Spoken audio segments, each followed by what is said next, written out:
காளான் வச்சு நம்ம கிரேவி தான் பண்ண போகிறோம். அதுக்கு தேவையான பொருட்கள்லாம் வச்சுருக்கேன். நான் சின்ன வெங்காயத்தில் சின்ன சைஸு 3 எடுத்திருக்கேன். 2 தக்காளி எடுத்திருக்கேன். 3 பச்சை மிளகாய் கட் பண்ணி வச்சுருக்கேன். 2 பேக்கெட் எடுத்துக்கலாம் காளான். இதில் தேவையான பட்டை, கிராம்பு, சோம்பு வச்சுருக்கேன். அதுக்கப்புறம் நம்ம மசாலா பொருட்கள்லாம் ஆட் பண்ணிப்போம். நாங்கள் ஃபஸ்ட்டு எப்படி செய்யுதுன்னு பார்ப்போம். எண்ணெய் ஊற்றிருக்கேன். எண்ணெய் காமிச்சுதான் ஒரு பட்டை போட்டுக்கலாம். ஒரு 3 கிராம்பு போட்டுக்கலாம். கொஞ்சமாக சோம்பு எடுத்து வச்சுருக்கேன், அதையும் போட்டுப்போம். கொஞ்சமாக கருவேப்பிலை போட்டுக்கலாம். வெட்டி வச்சுருக்கேன் வெங்காயமும் போட்டுப்போம். பச்சை மிளகாயும் போட்டுக்கலாம்.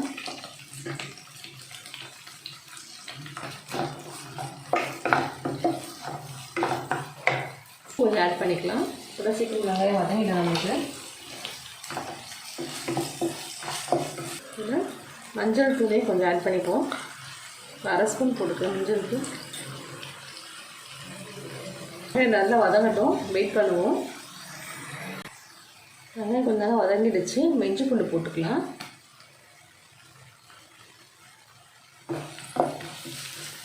வதங்கட்டும் கொஞ்சம். தக்காளியை ஆட் பண்ணிப்போம்.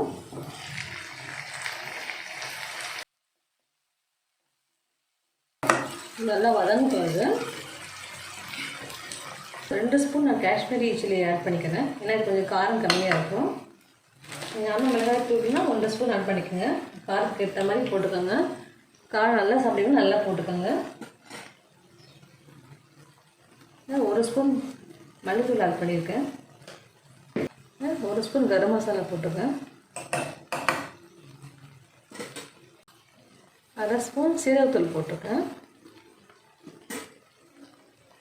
நல்லா மிக்ஸ் பண்ணிப்போம்.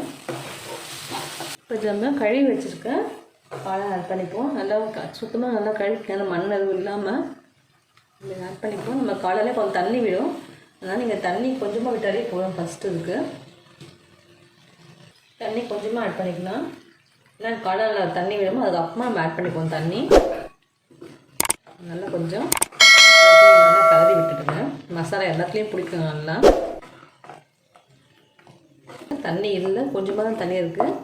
ஒரு 5 நிமிஷம் அப்படியே இது வேகட்டும். அது ஊறி தண்ணியெல்லாம் வரும். அதுக்கப்புறமா நம்ம தண்ணி ஆட் பண்ணிக்கலாம். நம்ம மூடி வச்சுருவோம். ஒரு 5 நிமிஷம் கழித்து நம்ம எடுத்துக்கலாம். அப்போ தான் உள்ளே நல்லா வேகம்லாம். காளான் வெந்து வரட்டும்.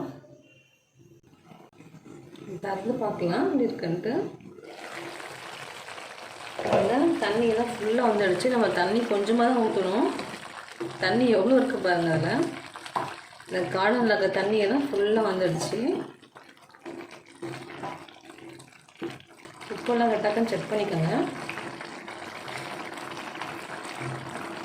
தேவையான தண்ணி கொஞ்சம் ஊற்றிக்கலாம். நிறைய வேணுன்னா கொஞ்சம் எக்ஸ்ட்ரா ஊற்றிங்க. இப்படியே போதுன்னா நீங்கள் அப்படியே விட்டுலாம். அப்படியே வேகட்டும். நம்ம கொஞ்சம் திக்காகவே எடுத்துக்கணும்னா நம்ம இந்த தண்ணி போதும், தண்ணி ஆட் பண்ண வேண்டாம். அப்படியே நல்லா கொதிக்கட்டும். காளான் நல்லா வேகட்டும். 10 நிமிஷம் அப்படியே விடுவோம். ஓப்பன்லேயே இருக்கட்டும். அப்போ தான் நமக்கு அந்த மிளகாத்தூளோட வாசமெல்லாம் போகும். கிரேவி ரெடி ஆகிடுச்சு. பாருங்க எல்லாம் பிரிஞ்சு வந்துடுச்சு. ஃபுல்லாக காளான் வெந்துடுச்சு.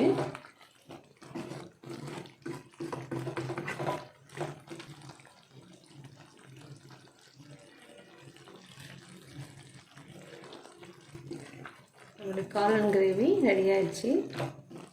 ரொம்ப சுலபமாக செய்கிற கிரேவி தான் இது.